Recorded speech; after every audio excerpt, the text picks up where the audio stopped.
এই মুহূর্তে আমরা ডিস্ট্রিক্টের সেশন জজ আদালত প্রাঙ্গণে রয়েছি। আমার সঙ্গে আইনজীবী উন্নয়ন মঞ্চের আমার যারা কলিগ তারা রয়েছেন। আগামীকালকে ভোট এবং সকাল 9টা থেকে দুপুর 1টা পর্যন্ত এই ভোট চলবে। এই ভোট অন্যান্য ভোট থেকে আলাদা, অন্যান্য নির্বাচন থেকে আলাদা। অন্যান্য নির্বাচন করা হয় সমাজের জন্য, রাজ্যের জন্য কিংবা দেশের জন্য। আমাদের আইনজীবীদের এই ভোট হলো আইনজীবীদের স্বার্থে। এটা নিয়ে আমাদের রাজ্য সরকারের সঙ্গেও আমাদের কথা চলছে।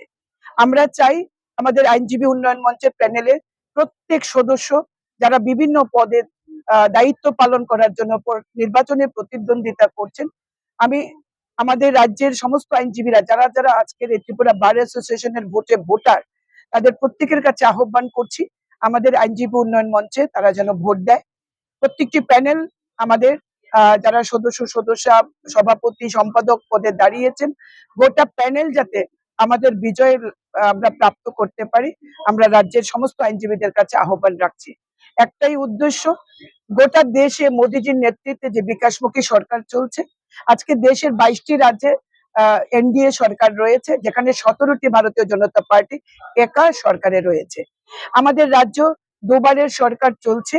আমরা কমিটেড ফর দ্য পিপল, আমরা যেমন by the people, for the people, of the people বিশ্বাস করি, আমরা আইনজীবীদের ক্ষেত্রেও আমরা আইনজীবীদের স্বার্থ রক্ষার জন্য কাজ করব।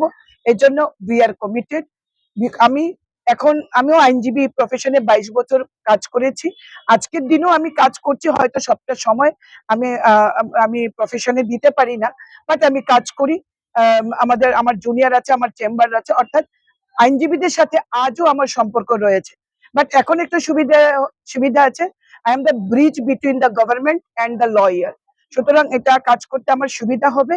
আমি আমাদের যারা প্যানেলে লড়ছেন আমাদের প্যানেল থেকে, আমি তাদের অনুরোধ করব যে বিজয় প্রাপ্ত হওয়ার পর আমরা একসাথে বসবো এবং আমরা একটা সর্ট আউট করবো কিভাবে জুনিয়র আইনজীবী যারা তাদের স্বার্থ যাতে আমরা রক্ষা করতে পারি, এবং বাকি প্রত্যেক আইনজীবী দলমত নির্বিশেষে আইনজীবীদের স্বার্থের রক্ষা করার জন্য আমরা কাজ করব, বারের ডেভেলপমেন্টে আমরা কাজ করব।